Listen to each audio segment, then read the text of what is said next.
Olá, boa noite, tudo bem? Eu sou o Anderson e este é o programa Ernesto Responde. Tudo sobre gestão empresarial com ERP. O protagonista principal do nosso programa já está conectado aqui conosco.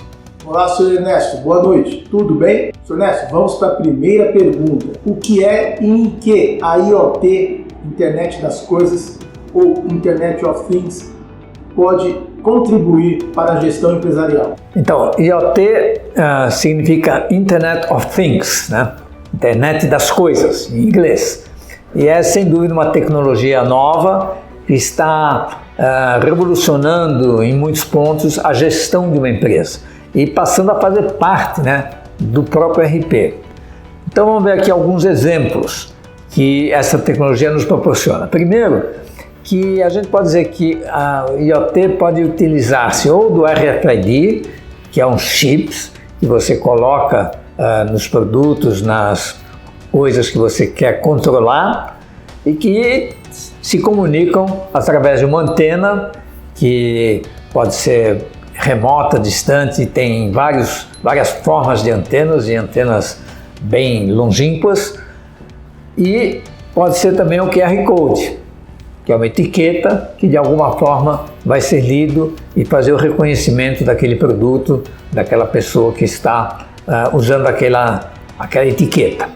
Então, os chips cada vez menores também são usados para esse reconhecimento.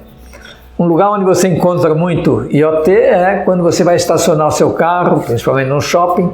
Quando você chega perto, tem um chip no teu carro que entra em contato com a segurança lá, da onde está a cancela, e vai consultar para verificar se aquele chip que contém a placa do seu carro está cadastrado devidamente para que você tenha acesso liberado no estacionamento. Nas lojas tem também o reconhecimento dos produtos que você está comprando. Em alguns casos, você pode ter mais informações sobre aquele produto através dos chips que está registrado nele, e essa informação é mostrada numa tela. E também, no caso até de lojas hoje, em que não tem ninguém atendendo. Você entra na loja, pega o produto, entra num cubículo, ou de alguma forma, você faz o contato daquele produto que tem os chips junto com um dispositivo que vai determinar o preço daquele produto, vai te cobrar, normalmente via cartão de crédito, e vai, vamos dizer assim, depois que você pagou tudo, liberar a sua saída daquele estabelecimento. Então hoje aqui em São Paulo, inclusive, já tem lojas que tem essa tecnologia, é muito bacana, uma economia para a loja, que não precisa ter ninguém lá para te atender. Esse slide aqui mostra exatamente como tudo vai se comunicando, né? Principalmente os carros autônomos, né? Quer dizer, imagina como é perfeita essa comunicação entre o veículo e todos os obstáculos que ele vai encontrando. Dizem que a precisão desse negócio é de 2 centímetros, 1 centímetro. O carro pode tirar uma pina simplesmente sendo dirigido de forma automática, sem que haja um condutor. Esse talvez seja a aplicação mais revolucionária que a IoT está apresentando aí, né, nos Estados Unidos principalmente. Já está lá a Tesla fazendo um monte de carro que não precisa de um condutor, motorista. Outra coisa super interessante, essa até polêmica, é a colocação do chip numa pessoa, e aí você vai ter o rastreamento dessa pessoa, onde ela está. Isso é uma coisa que, sem dúvida, um dia nós vamos ter isso aqui, pessoal. Quando você nascer, o médico lá vai introduzir um chip internamente, talvez até sem mostrar para a mãe do nenê onde é que esse chip é colocado, de tal forma que talvez a pessoa não consiga tirar esses chips durante toda a sua vida. E dessa forma, todos nós, seres humanos, vamos estar sendo controlados. Sem dúvida, essa revolução vai afetar bastante a nossa vida, de um lado, dando segurança, né? Porque realmente qualquer assalto vai ser identificado quem foi, mas por outro lado quebrando esse negócio que é uma vida, a nossa vida interna, né? A nossa confidencialidade, que é muito polêmico, até onde os computadores podem, vamos dizer assim, saber exatamente o que você está fazendo. É a indústria 4.0, quer dizer, aí é dentro de uma fábrica todo o acompanhamento de cada produto, para onde é que ele está indo, o seu processo de produção, quanto tempo está levando, rastreado através de chips que são colocados ou nos equipamentos ou nos produtos, fazendo todo esse processo de rastreabilidade. Bom, pessoal, diante de tudo isso, é evidente que essa integração entre o ERP e a IoT cada vez mais vai ser aplicada, fazendo com que o ERP se torne muito mais abrangente, muito mais eficiente, fornecendo muito mais informações e dentro de rotinas específicas sobre produção, sobre movimentação de materiais, sobre controle de estoque, sobre vendas automáticas, enfim, uma revolução realmente no ERP. A IoT está começando, o seu futuro é realmente avassalador. Mais uma perguntinha. Senhor Ernesto, existem diversos ERPs. Eles são todos iguais? Quais são as diferenças dos ERPs? É importante entender esse ponto dessa pergunta, de que realmente os ERPs, eles hoje se dividem, né, em categorias, vamos chamar assim. Tem os ERPs genéricos, como é o caso, por exemplo, do ERP Flex, que trata principalmente de indústria, comércio e empresas de serviço. Quer dizer, para empresas que estão dentro desses segmentos.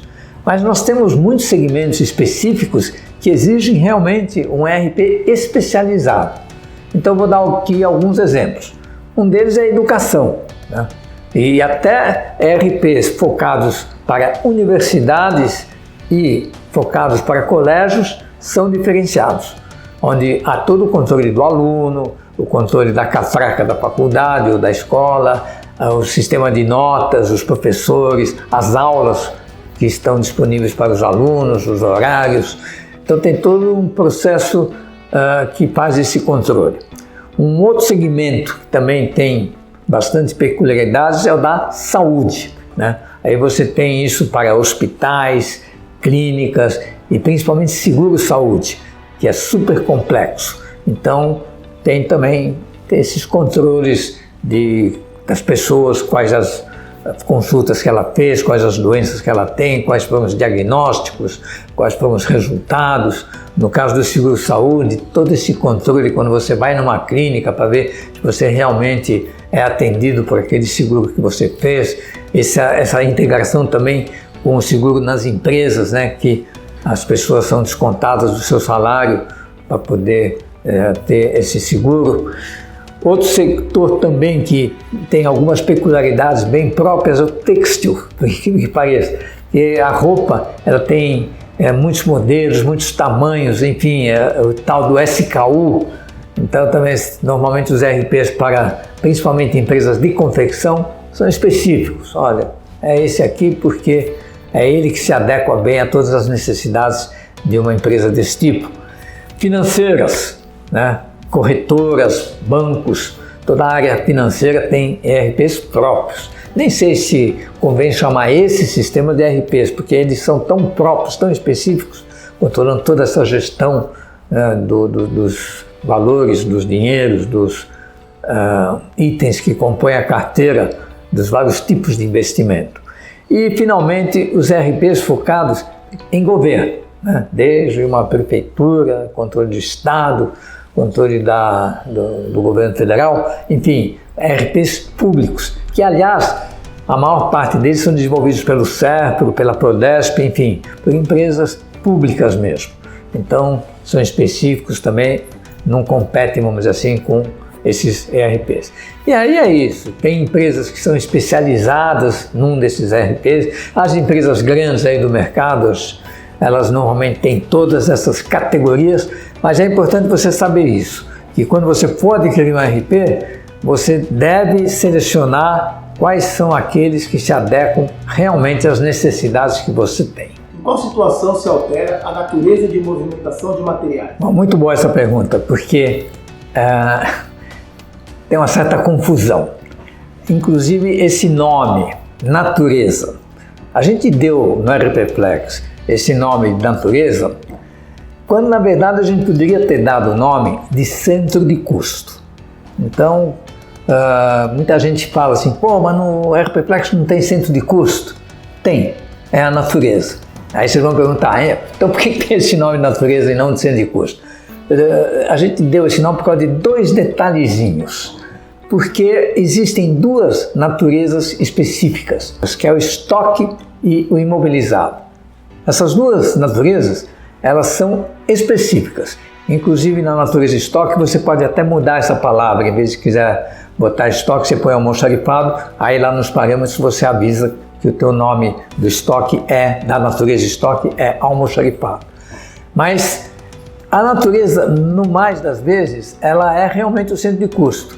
Por exemplo, numa compra direta que você está fazendo para uma determinada despesa, você pode colocar lá qual é, vamos dizer assim, o centro de custo. Se é, no exemplo aqui, comércio, indústria, operacional, serviços, tributária.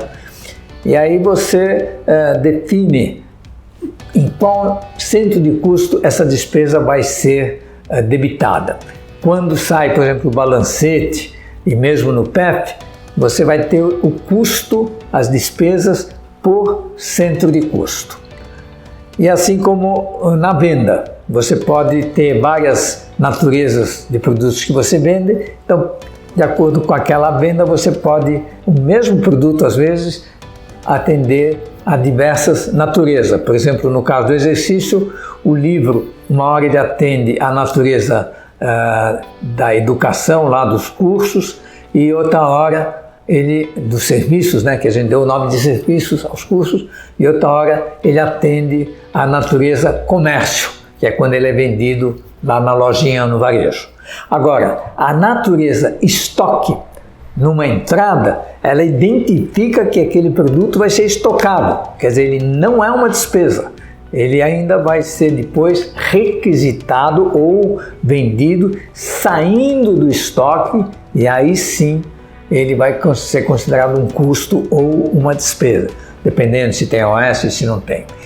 Então é uma natureza específica, o estoque.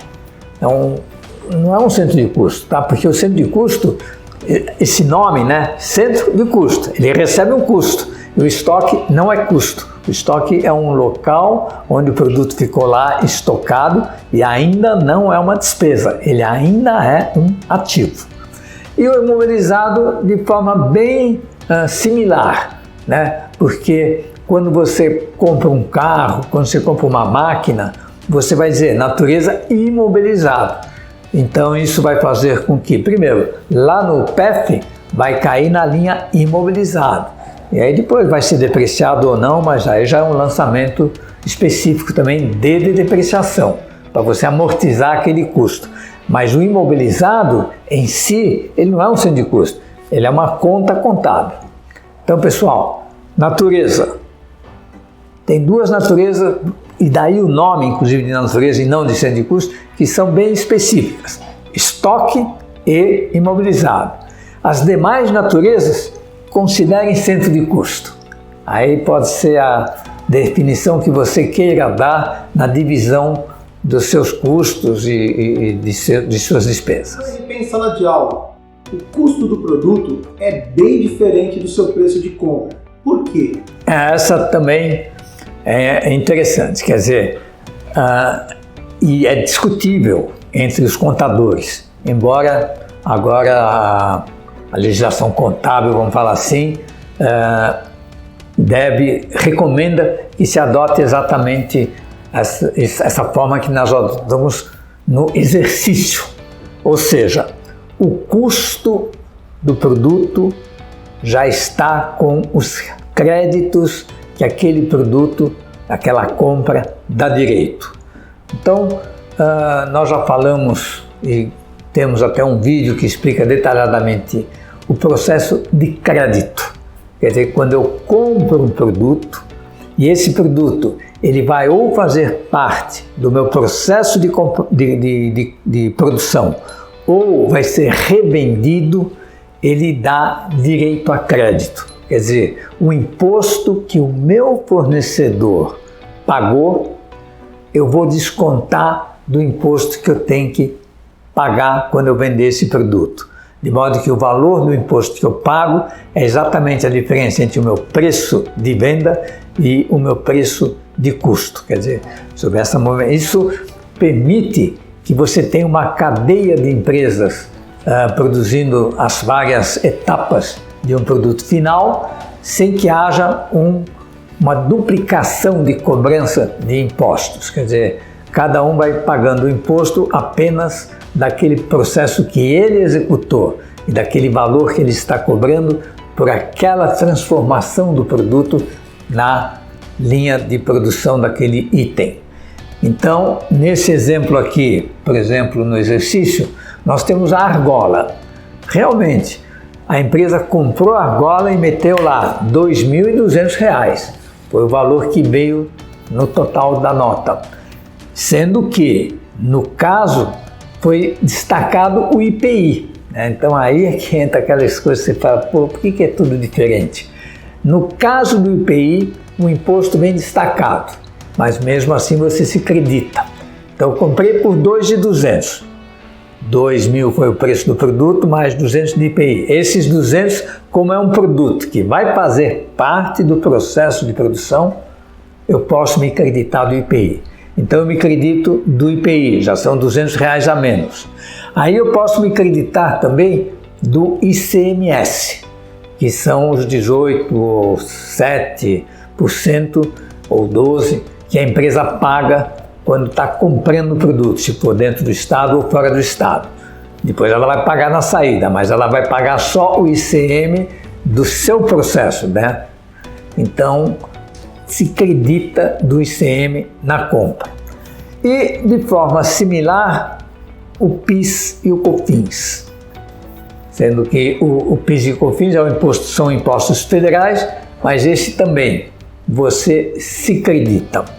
Um outro ponto interessante é o seguinte: quem define se você pode se acreditar ou não, ou seja, se aquele produto faz parte do processo produtivo ou não, porque você só pode se acreditar de itens que fazem parte do processo produtivo. Até teve um caso, já que eu trabalhava numa empresa que foi autuada, ela comprava soda cáustica e realmente a maior parte da soda cáustica era usada no processo de produção, mas ela usava a soda cáustica também para limpar o piso e ela se acreditava das compras totais de soda cáustica. Foi autuado.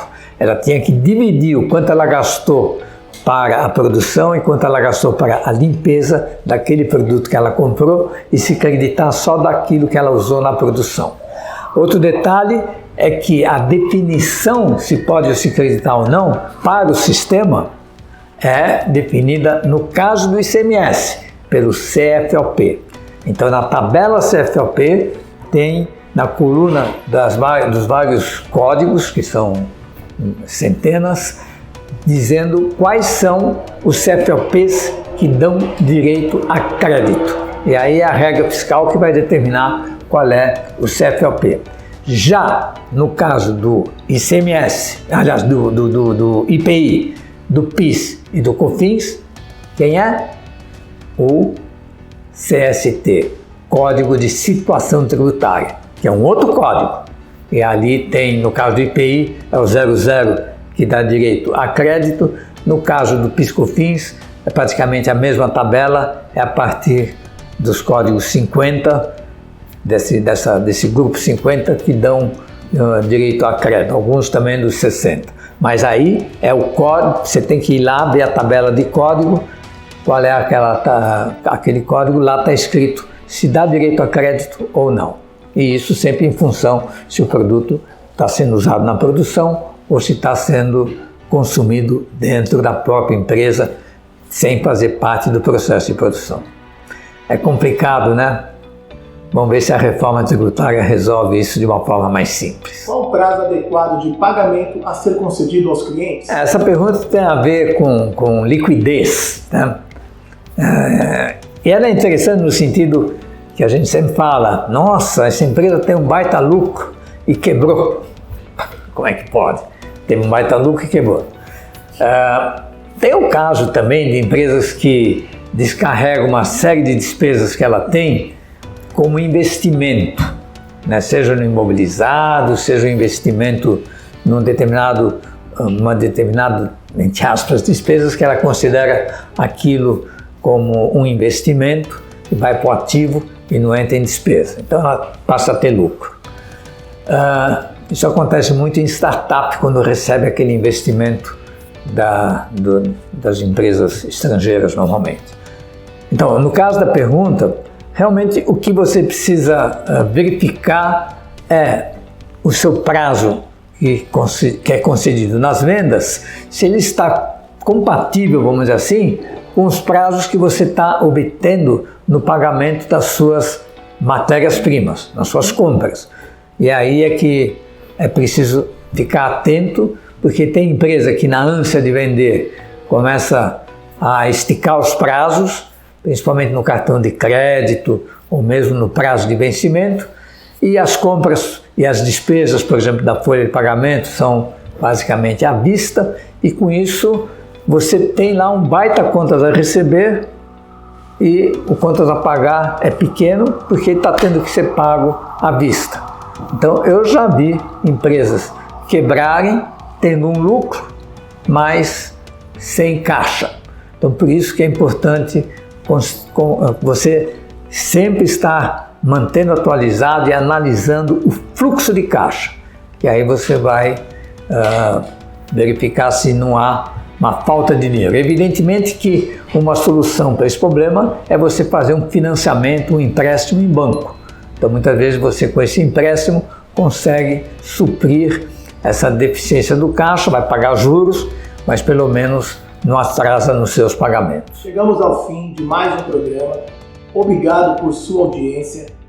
O programa Ernesto Responde vai ao ar toda quinta-feira às 19 horas. Você também pode acompanhar a gravação do programa na íntegra através da playlist Ernesto Responde, ou se preferir, você pode procurar a playlist Direto ao Ponto. Lá você encontra pergunta por pergunta. Mais uma vez, muito obrigado. Sr. Ernesto, deixa a palavra aqui para o senhor e boa noite. Até a próxima semana. Boa noite, pessoal, e até a semana que vem em mais um Ernesto Responde.